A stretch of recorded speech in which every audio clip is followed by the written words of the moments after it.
ओम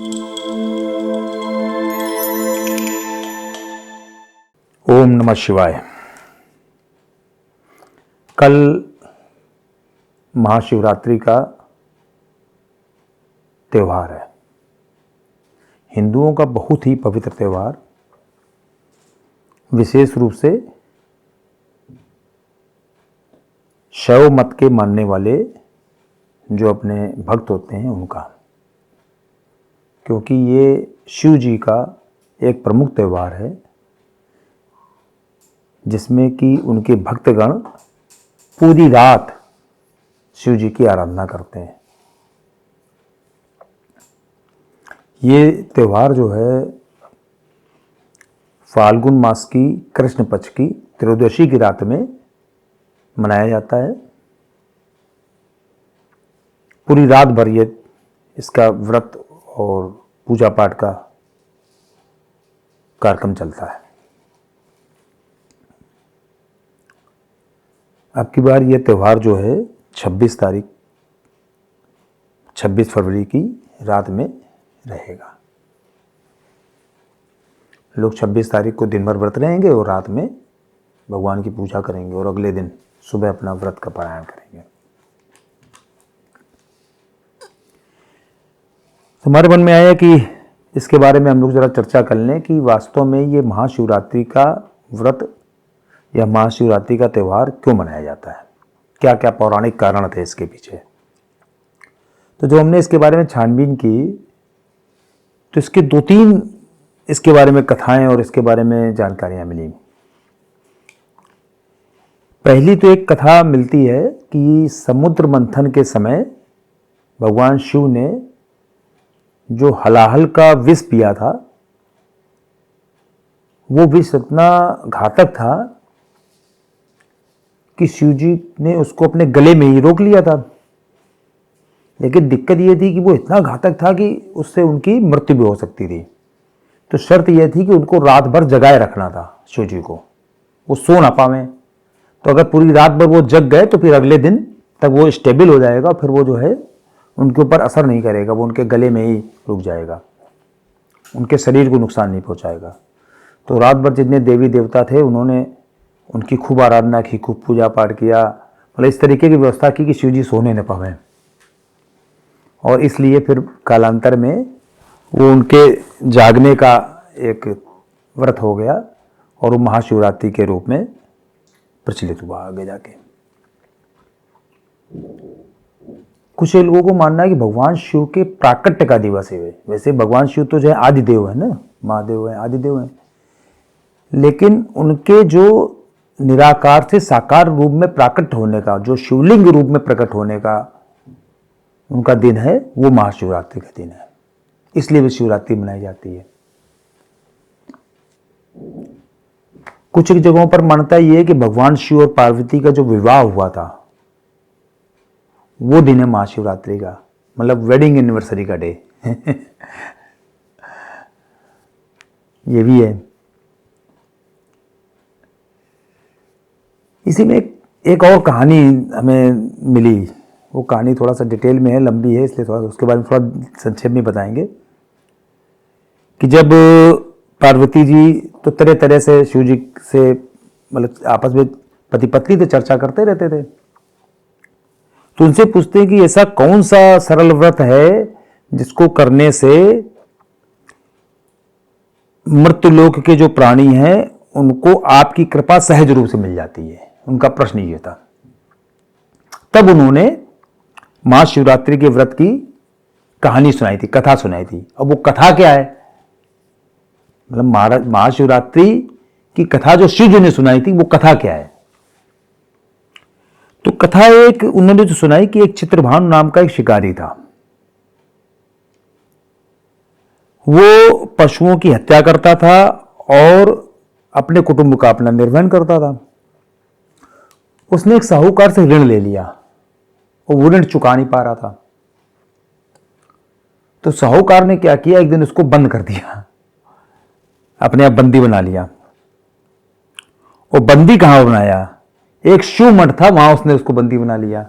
बड़ी मजे की बात ये, शिव मठ में जब वो शिकारी बंदी हुआ तो रात भर उसको बंदी बनाया उसने, साहूकार ने। हुआ क्या कि संयोग से वहां पर रात भर जो है भगवान शिव की विभिन्न तरह की जो कहानियां होती रहीं, धार्मिक बातें होती रहीं, उसी में शिवरात्रि की व्रत की कथा भी उसने सुनी। यहां भी एक कथा आ गई है, खैर वो कौन सी कथा होगी नहीं पता, लेकिन उसने शिवरात्रि की व्रत की कथा भी सुनी। इसी तरीके से होता है अपने हम लोग जब देखते हैं, जैसे वो सत्यनारायण व्रत की कथा होती है, तो सत्यनारायण व्रत की कथा के अंदर कथा होती है लीलावती कलावती की। इसी तरीके से इसमें भी देखिए कि उस चित्रभानु नामक जो शिकारी था उसने भी एक कथा सुनी। खैर वो सुबह जब हो गई तो उसने अपना उनसे जो साहूकार थे उनसे बहुत विनती की कि भाई हमको एक दिन के लिए छोड़ दो, हम जंगल में शिकार करके पूरा व्यवस्था करके आपके पूरा ऋण चुकाते हैं आके, आप दिन भर की केवल मोहलत दे दो हमको, तुम बोला 24 घंटे की मोहलत दे दो। उसको खैर मोहलत मिल गई। वो शिकारी जंगल में शिकार करने गया, रात भर भूखा था, तो एक तो उसकी सुबह से वो लगी थी कि जल्दी जल्दी किसी तरह शिकार मिल जाए, हम ना शिकार करें। उसने एक बिल्व पत्र के पेड़ के ऊपर, मतलब बेल के पेड़ के ऊपर उसने एक अपना मचान बनाया कि यहां से बैठ के हम शिकार करेंगे। अब उसको ही पता नहीं था जो पेड़ था उसके नीचे ही शिवलिंग था एक, और उस शिवलिंग के ऊपर बहुत सारे, चूंकि उसके बेल के पत्ते झड़ के गिर पड़े थे तो उसको पता भी नहीं था कि यहां नीचे शिवलिंग है। वो उसी मचान पर चढ़ गया। मचान पर चढ़ा, जब अपना मचान बना रहा होगा तो धीमे धीमे उससे भी बेलपत्र अपना गिरते रहे, मतलब उसके माध्यम से भी गिरते रहे बेलपत्र। मान लो उसने काट छाट के बनाया होगा अपना मचान, तो उसके कारण से भी बेल के पत्ते अपना गिरते रहे उसके ऊपर। दिन रात का भूखा था, दिन भर भी भूखा बना रहा वो। अब उसमें हुआ क्या कि उसी समय एक मृगी निकली, मतलब मृग की मतलब लेडीज मृग वो निकली उधर से। तो उसने उसको अपना तीर कमान चढ़ाया उसको मारने के लिए। तो जैसे उसने चढ़ाया तीर कमान, तो उसने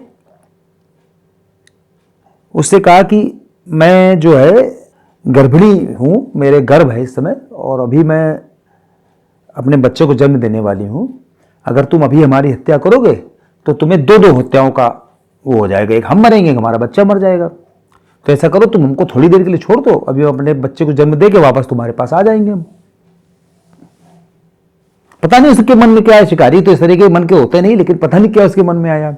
रात में जो उसने शिव जी की कथाएं वगैरह सुनी, तो हो सकता है उसका कुछ मन डोल रहा हो जैसे। तो उसने उसको कह दिया अच्छा ठीक है, जाओ बच्चे को जन्म दे के आ जाना, कोई बात नहीं। अब फिर देखो, फिर थोड़ी देर बाद एक मृगी निकली, फिर उसने अपना धनुष बाण चढ़ाया। तो मृगी, उस मृगिनी में उसने भी निवेदन किया। उसने कहा कि मैं अभी जो ऋतु से निवृत्त हुई हूं और कामातुर विहरणी की तरह अपने प्रिय की खोज में भटक रही हूं, तो एक बार अपने प्रिय से मुझे मिल लेने दो, इसके बाद मैं आती हूं। इतना करके हम आ जाएंगे, मतलब हमारी बात पर विश्वास करो। अब फिर देखो, वो शिकारी था लेकिन उसने फिर उसके ऊपर विश्वास किया, एक और हिरणी के ऊपर, वो भी चली गई। इसके बाद फिर एक और मर्गी आई, उसके साथ उसके बच्चे थे। फिर उसने अपना तीर कमान चलाया। तो उसने क्या कहा कि हे पार्थी, मैं इन बच्चों को इनके पिता के हवाले कराऊं, इसके बाद मैं आ जाऊंगी, क्योंकि तुमको तो हमें मारना है, बच्चों को तो मारने को मतलब है नहीं। अब ये देखो, तीसरी बार फिर उस शिकारी ने उसके ऊपर विश्वास किया और उसको भी छोड़ दिया। घटनाक्रम देखिए आप, जो शिकारी है 3 मृगों को छोड़ चुका है। पूरा दिन लगभग बीत गया, ऐसे ही रात बीत गई। सुबह होने को थी तब एक मृग उधर से निकला। 3 मृगे निकल चुकी थी, उसके बाद एक मृग निकला। इस बीच में हो क्या रहा था कि वो उलझन के मारे या भूख के मारे जो है अपना समय कैसे बितावे, तो उससे पत्ते तोड़ तोड़ के वो डालता जा रहा था। वो पत्ते जी नीचे शिवलिंग के ऊपर पड़ रहे थे, मतलब एक उसकी उधर सिस्टम अलग चल रहा था उसका। बेलपत्र शिवलिंग के ऊपर पड़ रहे थे। तो जब मृग आया तो शिकारी ने बिल्कुल अब इसको तो मार ही लेंगे। जैसे उसने उसकी प्रत्यंचा तानी तो बिल्कुल दीनहीन भाव में बोला कि इससे पूर्व अगर तुमने 3 मृगी जो इधर से निकली थी, अगर तुमने उन तीनों को मार दिया है तो हमको भी मार दो, हमें कोई दिक्कत नहीं है, क्योंकि मैं उन तीनों मृगी का पति हूं। मतलब उसके साथ बच्चे भी थे, तो अगर तुमने मार दिया तो कोई प्रॉब्लम ही नहीं बची हमें, फिर तो तुम हमें मार सकते हो। लेकिन अगर उनको छोड़ दिया है तुमने तो कुछ क्षण का जीवन हमें भी दे दो। हम सब मिलके अभी आपके सामने एकत्रित होते हैं आके, हम भी, हमारी तीनों पत्नियां भी। मृग ने कहा कि मेरी पत्नियां तीनों जिस प्रकार से आपके प्रतिज्ञाबद्ध होकर गई हैं, लेकिन मेरी मृत्यु से वो अपने धर्म का पालन नहीं कर पाएंगे, क्योंकि मेरी मृत्यु हो चुकी होगी और वो मेरा इंतजार कर रही हैं। तो अगर तुम हमको भी छोड़ दोगे तो हम सपरिवार आ जाएंगे, और हम भी इस बात को तुम्हें विश्वास दिलाते हैं कि हम सपरिवार आएंगे, और तुमसे जो प्रतिज्ञा की है वो भी हम लोगों की पूरी हो जाएगी। अब क्या होता है कि पूरी रात उसने उपवास किया था, पूरा दिन उसका वैसे निकल गया था, रात का जागरण किया था, शिवलिंग पर उसने बेलपत्र चढ़ाए थे। तो ये बात सुन के उसका जो हिंसक हृदय था शिकारी का, वो द्रवित हो गया। उसके हृदय में भगवत भक्ति का वास हो गया।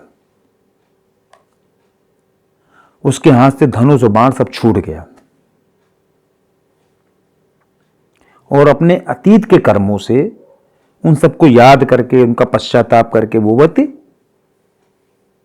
एक तरह से पश्चाताप की आग में जलने लगा।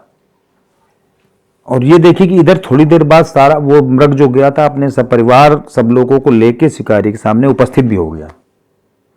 किंतु चूंकि शिकारी जंगली पशुओं की ऐसी सत्यनिष्ठा देखकर, उनकी सात्विकता देखकर और सामूहिक प्रेम भावना देखकर इतनी ग्लानि हुई उसको कि उसने जो है रोने लगा बिल्कुल वहां पर, और अपने हृदय को जीव हिंसा से बिल्कुल उसने हटा दिया। मतलब उसका हृदय बिल्कुल परिवर्तित हो गया। उसने अब सोच लिया कि अब हमको जीव हिंसा तो करनी नहीं है।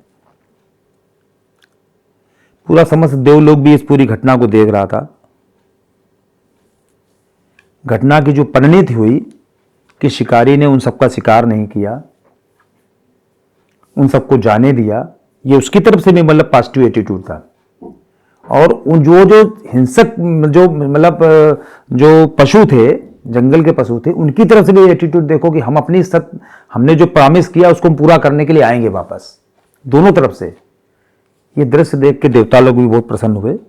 उन्होंने उन लोगों के ऊपर जो है पुष्प वर्षा की, और शिकारी और पूरे मृग के पूरे परिवार सहित उन लोगों को मोक्ष प्रदान किया। ये एक कथा है, महाशिवरात्रि की एक और कथा है, मतलब जो भगवान शिव ने पार्वती जी को सुनाई है।